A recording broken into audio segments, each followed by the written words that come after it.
Today's Umu Ada will be great. Why is Mama Ngozi not here? Mama Ngozi traveled. Indeunuo. She will miss the gathering. Yes, but we will manage. Daluo. The village square of Umu Oma was alive that morning. Women arrived in groups, their laughter floating in the air like music. Every one of them wore the same bright Hollandaise wrapper, neatly tied, shining under the sun. The colours were rich and proud. They moved like one body, uniform and confident, the way only women who belonged could move. It was the monthly Umuada meeting. As they settled into the square, adjusting their wrappers and headscarves, someone suddenly stopped talking. Then another. A woman had walked in. She wore a faded wrapper brown once, but now washed into a tired colour. It clung loosely to her thin body. There were small patches near the hem, carefully stitched together with black thread. She had no matching blouse, only an old short-sleeved top that had lost its shape. It was Ngozi, the widow. A low laugh broke out among a section of the women. Then whispers followed. The women paired themselves in twos and threes, leaning close to one another, pretending to speak softly, but their voices carried. Is that not the same wrapper she has been wearing since last year? Last year's. My sister, she wore it for the last New Yam festival too. Does she even have another cloth? How can a grown woman attend meetings every month with the same wrapper? Ngozi heard everything. Every word landed on her chest like a stone. She squeezed her hands tightly around the edge of her wrapper, but she kept walking. Her head was high, though her heart was breaking. She knew those laughs. She had heard them before, at burials, at naming ceremonies, at weddings she attended just to sit quietly at the back. One wrapper. That was what they saw when they looked at her. She found an empty space at the edge of the gathering and sat down gently. She folded her hands on her lap and waited, her eyes fixed on the ground. The meeting began. The chairwoman stood and welcomed everyone. Her wrapper shone brighter than the sun. She spoke proudly, announcing projects, levies, and contributions. Hands went up. Ideas flowed. Contributions were praised. Suggestions were written down. Then Ngozi raised her hand, wanting to speak. It trembled slightly in the air. The women leader didn't call her. She lowered it. She raised it again, a little higher this time. Still nothing. The chairwoman's eyes passed over her as if she wasn't there. Women beside Ngozi whispered and smiled to themselves. Ngozi slowly dropped her hand back to her lap. She swallowed hard and stayed quiet. The meeting went on until it ended with laughter and chatter. Women stood, dusting their wrappers, adjusting their head ties, planning their next visits and gossip. Ngozi stood too. She waited until most of them had left before she began to walk home. The path to her house was narrow and dusty. With every step, her mind replayed the laughter, the whispers, the silence when she raised her hand. Tears gathered in her eyes, but she refused to let them fall. Crying will not buy a new wrapper, she whispered to herself. Halfway home, footsteps hurried behind her. Ngozi! Ngozi! She stopped and turned. It was Mama Ebere. She was the only woman at the meeting who never laughed. The only one who never whispered. The only one who looked at Ngozi with eyes, not judgment. Mama Ebere reached her, breathing hard, and gently took Ngozi's hand. My sister, she said softly, please don't mind them. Ngozi tried to smile, but her lips shook. "They laughed at me," she said quietly. "They ignored me. I know my cloth is old. I know I am poor, and that is my only offense." Mama Ebere squeezed her hand tighter. "You are not poor in worth," she said. "You are only poor in what the world values." Ngozi looked down at their joined hands, tears finally slipping down her cheeks. "Everything will be all right," Mama Ebere continued. "Maybe not today, maybe not tomorrow, but God never forgets his own." For the first time that day, Ngozi felt relieved. They stood there and talked for a moment before they parted ways. And as Mama Ebere walked back, Ngozi continued on her way home. Ngozi had not always been the woman with one wrapper. 5 years earlier, she was still a wife. She lived in the city with her husband, Obinna, who was an average income earner. He worked with a beverage producing company, and though he wasn't so wealthy, they lived comfortably and could afford 3 square meals. He built a moderate 2-bedroom bungalow where he lived with his wife Ngozi and their only child and daughter, Chinelo. Their home was filled with love, warmth and laughter. Chinelo attended St. Andrew's Secondary School, very close to their home. Everything was going on well until Obinna suddenly fell ill. At first, it was small headaches, weakness, nights of restless sleep. Within weeks, his body became weaker. Then, one quiet morning, 2 weeks after he fell ill, Obinna died. He died quietly, leaving behind a silence so loud. Ngozi screamed that day. She screamed until her voice left her. Before Obinna was buried, his brothers arrived. They walked into the house like owners. They spoke in hard voices and sharp proverbs. She gave him no male child. What lineage continues with a girl? "The property belongs to the family," they said, as they decided to take over the few properties Obinna left behind. Ngozi knelt. She begged. She cried. But all her pleas fell on deaf ears. They took everything, including the house. When they were done, one of them pointed to her box. "You can take your clothes and leave," he said coldly. That was all. With her daughter holding her wrapper tightly, Ngozi travelled back to Umu Oma village, her maternal home defeated, emptied, humiliated. She started life afresh, alone with her daughter. Every morning, Ngozi went to her farm before sunrise. She farmed cassava, maize, vegetables, anything that could feed her child and earn her small money in the Umu Oma market. Her daughter, Chinelo, was bright. She had always loved school and couldn't wait to go back. Ngozi decided to enroll her in the only missionary school in the village, so she could complete her secondary education. With the little money she had saved up personally, she enrolled Chinelo, bought her books and school uniforms. Words of Chinelo's enrollment spread quickly, and the people began to gossip. "Have you heard Ngozi is sending her daughter to secondary school? To that expensive missionary school? Is she mad?" In the evenings, women sat under mango trees, peeling cassava and shaking their heads. "Educating a girl is a waste," one said. "She will marry and end up in another man's kitchen," another added. "Why not train her to cook and keep a home?"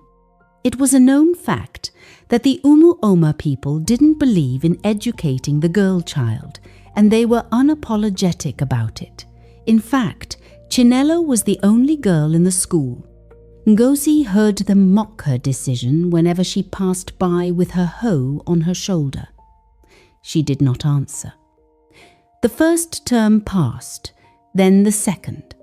When school fees increased, Ngozi sat on the floor one night and opened her wooden box. Inside were neatly folded wrappers. Hollandis, Ankara, lace bright and proud, smelling faintly of camphor. She picked one. Her fingers lingered on it. She sold it the next day. When Chinelo noticed, she asked her mother why she had sold the wrapper. Ngozi smiled. It was tired of the box. I let it go. That term, Chinelo came home first in her class. Ngozi cried that night, not from pain, but from hope. The next year came, she sold another wrapper, then another. Each time Ngozi walked to the market with a wrapper folded under her arm, women followed her with their eyes. Is she selling again? Soon she will be naked. Poor woman, suffering for nothing. Chinelo continued to top her class. One evening, she sat beside her mother as she folded the remaining wrappers. "Mama," she said quietly, "why do you keep selling your clothes because of me?" Ngozi paused. She looked at her daughter's face, young, bright, hopeful. "Because clothes can be replaced," she said, "but your future cannot." Chinelo swallowed hard. "I will make you proud," she said. "When I become rich, I will buy you many wrappers. You will change clothes every day." Ngozi laughed, tears shining in her eyes. "Just become who God wants you to be. That is enough." Years passed. Wrappers left the box, one after the other, sold to pay fees, to buy uniforms, to register for exams. With each sale, Ngozi's shoulders bent lower, but her spirit stood taller. Soon, the box was almost empty. Only one wrapper remained. That was when the mockery became louder. Whenever Ngozi passed through the village path, women would whisper openly now, "See her still wearing that same cloth. All this suffering for a girl, foolish woman, she will still end up in the kitchen." Sometimes they laughed to her face. Ngozi walked on. She farmed harder, she woke earlier, she slept later. Her body hurt, but her heart held one thought. Chinelo must not stop school, and she did not. By the time of the Umuada meeting, the day they laughed at her again, Chinelo was in her final year of secondary school. She was preparing for her final examinations, reading late into the night, dreaming of a life beyond the village. The closer Chinelo's examinations came, the quieter Ngozi became. Every evening, she sat near the lamp while Chinelo read. She did not interrupt. Sometimes she only watched her daughter's lips move as she read, and her heart would whisper prayers her mouth could not say aloud.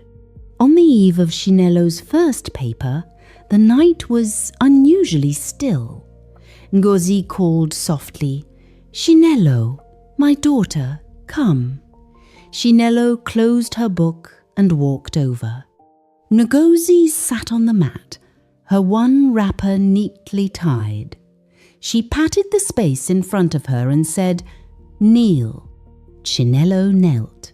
Ngozi placed her hands gently on her daughter's head. Her palms were rough from years of farming, but they trembled now. "God of the widow," she began, her voice shaking, "the one who sees tears that fall in secret, I thank you for bringing my child this far. I have no gold to offer you. I have no influence. I only have this child and my faith." Tears rolled down her cheeks and dropped onto Chinelo's hair. "Tomorrow, as she enters that examination hall, go with her. Sit beside her, remind her of everything she has read. Do not let her efforts be wasted. Let her success wipe away the shame of mockery. Let her light silence the voices that laughed at us. Ngozi sobbed openly now. If my suffering must mean something, let it mean this. Please, God, do not disappoint me. Chinelo was crying too. Amen, she whispered. The next morning, Chinelo entered the examination hall.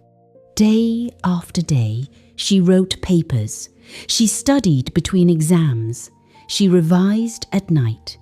Ngozi would wait up, sometimes dozing off beside the lamp, sometimes awake, whispering prayers as Chinelo read. When the final paper ended, Chinelo came home exhausted but smiling. I've done my best, she said. That is enough, Ngozi replied, pulling her into a hug. While waiting for the results, life returned to its usual rhythm. Mother and daughter went to the farm together.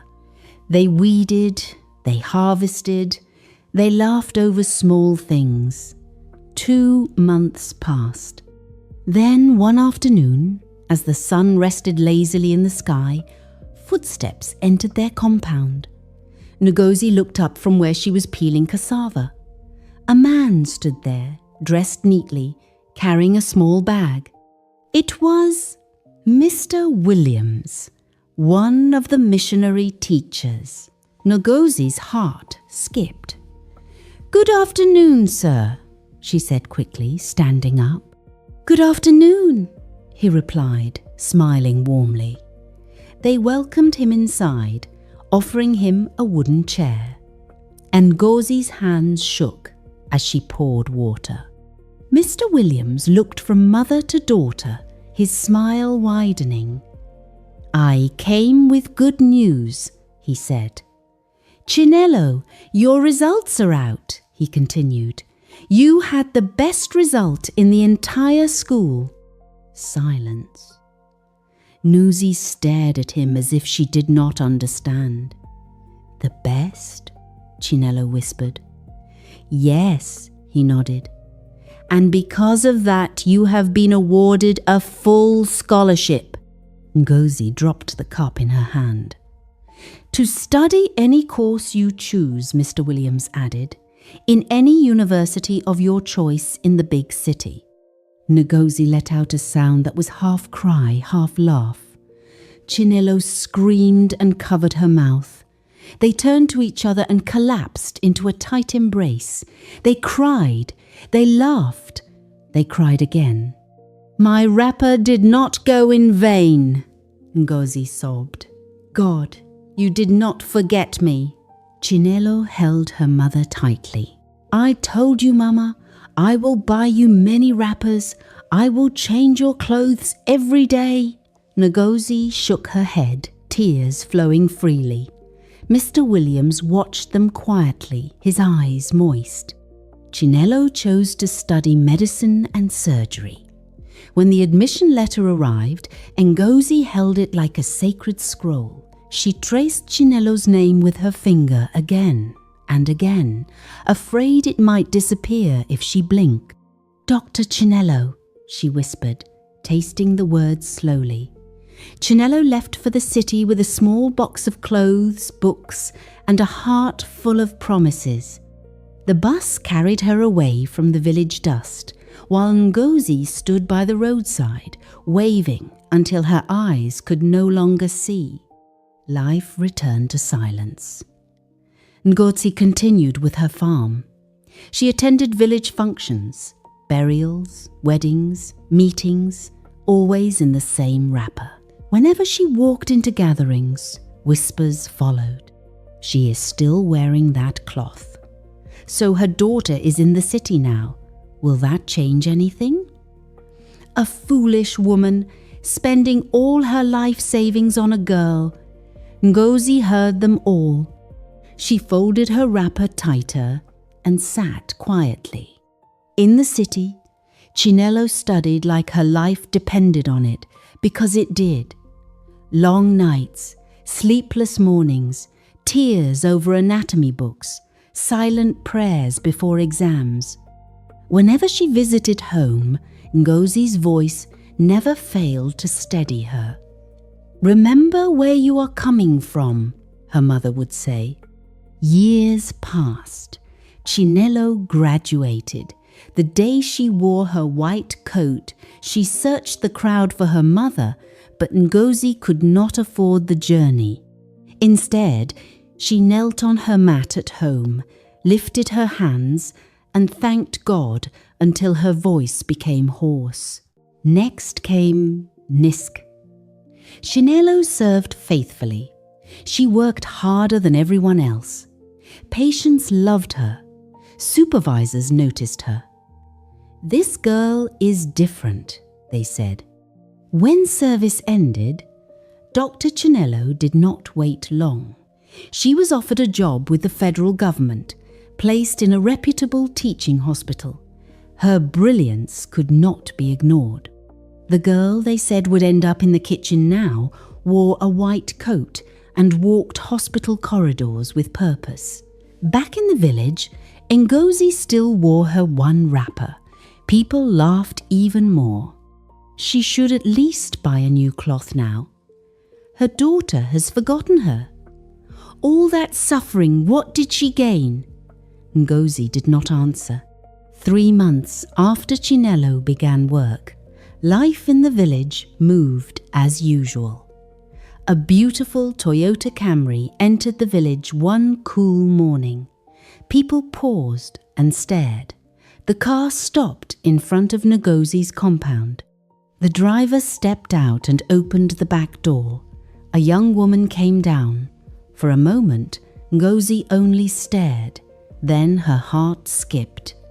"Chinelo! My Dr. Chinelo!" she whispered. "Mama!"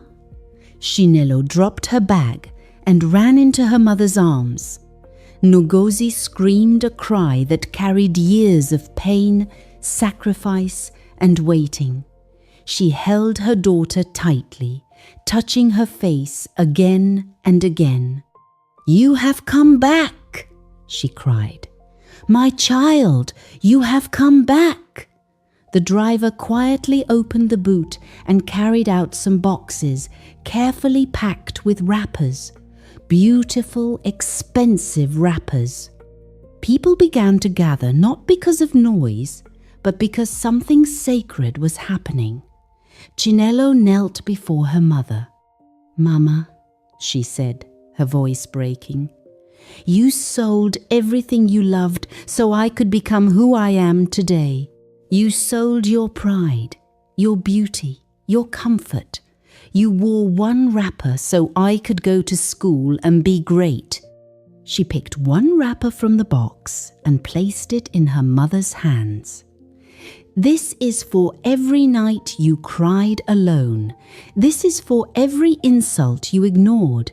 This is for every prayer you prayed over me." Ngozi collapsed into her arms.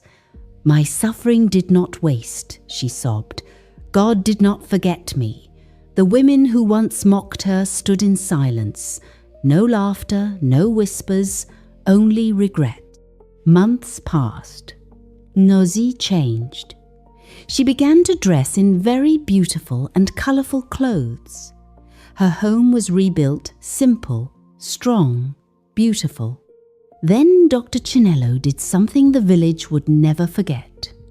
She built the first health centre the village had ever known. People stopped going to the neighbouring villages for treatment. Women gave birth safely in Umu Oma. Hope arrived quietly like that one car. Parents began to send their girls to school. And Ngozi, once mocked, once ignored, now sat quietly in meetings, respected without speaking. Because the one wrapper she wore for years was never poverty. It was sacrifice. And when it finally rested, an entire village rose with it. Moral lesson. Be careful who you laugh at. Mockery is easy when you only see the surface. Never mock someone who is quietly enduring. Be careful who you ridicule, for tomorrow has a way of changing stories. Thank you so much for watching. Please like, subscribe, and stay tuned for more educating stories.